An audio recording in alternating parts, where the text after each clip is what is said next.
Hi guys, it's Bonke on X. Jim once again. It means good morning or get money. In the Web3 CTNG. Yeah, I'll be doing a little introduction about Web3. Just a little introduction on how it works, why I call it the future of the internet, and why you should know about this area or niche in the internet space. Yeah, let's go. GM once again, I'm Bonke and I'm excited to introduce you to Web3, the future of the internet.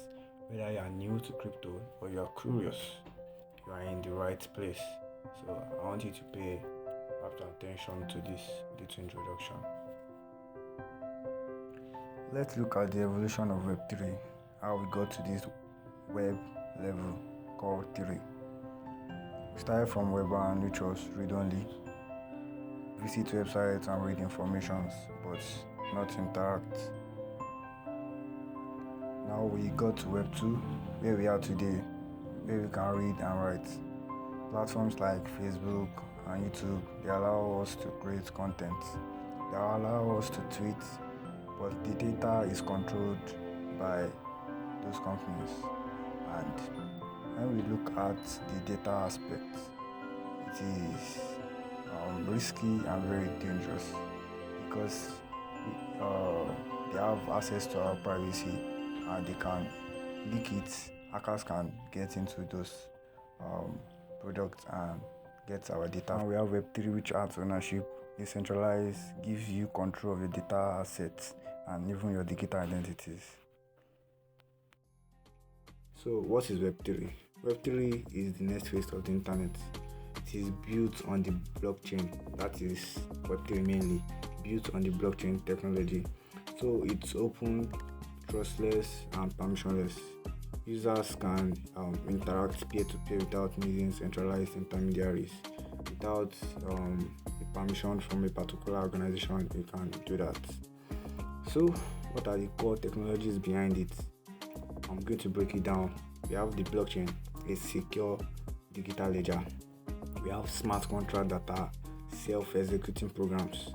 In the Web 2, we also have the programmers, the developers. But to use the blockchain technology, which is Web 3, we make use of smart contracts.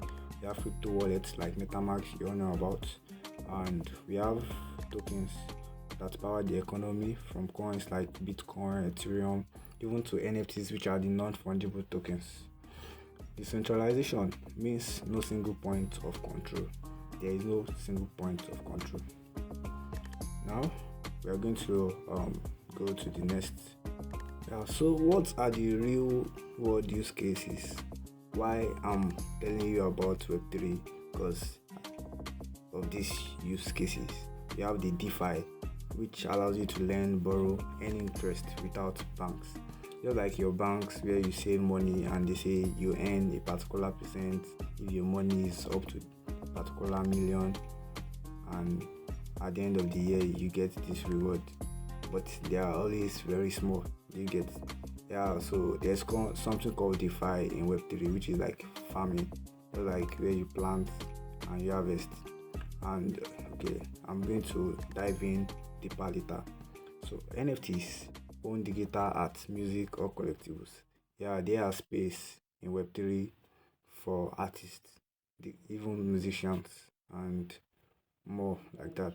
We also have DAOs, which are like communities that allows you to vote and make decisions, which can also matter in the blockchain economy. Yeah, getting started with Web3, the basic truth that people don't tell you about is having the basic knowledge of whatever you want to go into, not just by creating a crypto wallet or buying this, buying that, or probably by swapping this, swapping that, or joining communities. But at least, community is the first thing you have to join. But before that, you need to also have like a basic foundation of it, of which we are doing.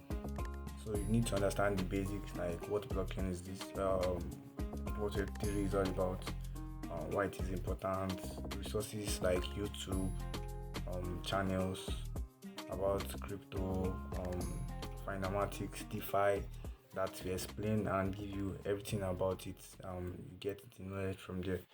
Yeah, so you need to try that. And also you need to like observe and participate passively, which means you must understand why and how. And when you get that, you'll be familiar with Web3 and you know what to do next. Yeah, you need to take actions like joining Twitter, which is like crypto Twitter for us. You need to follow Web3 instructors or educators and projects so you can know more. You need to explore communities on Telegram, on Discord, on the Twitter, even on WhatsApp. Yeah, and you also have to join spaces, discussions, real life events about Web3.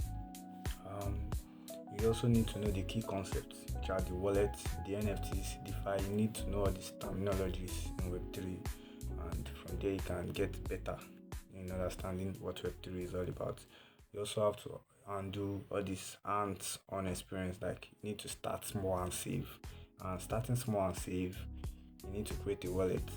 Yeah, you need to like try all these test nets before you go for all these real life or life mode programs or products whereby you make use of real money. You need to try with probably Faucet to test a particular blockchain product, and from there you gain the experience. You know that they can rug you, they can scam you through fake links and the likes. Yeah, so I hope you understand that.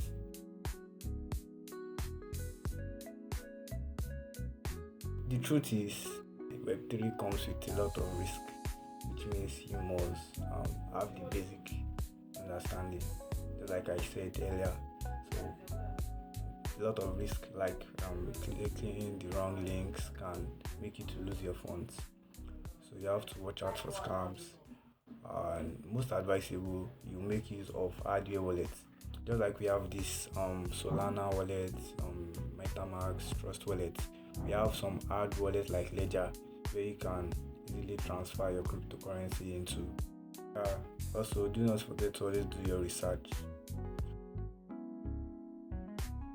So, what is the vision of Web3? Web3 is all about freedom, ownership, and community. So instead of big tech owning everything, users can own their data and assets.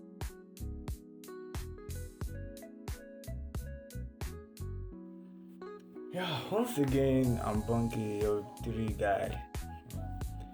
Thank you for listening, and I hope this gave you a clear introduction to Web3. And if you have your questions, now is the time. You can drop it in the comment section. You can DM me on X, GMGM.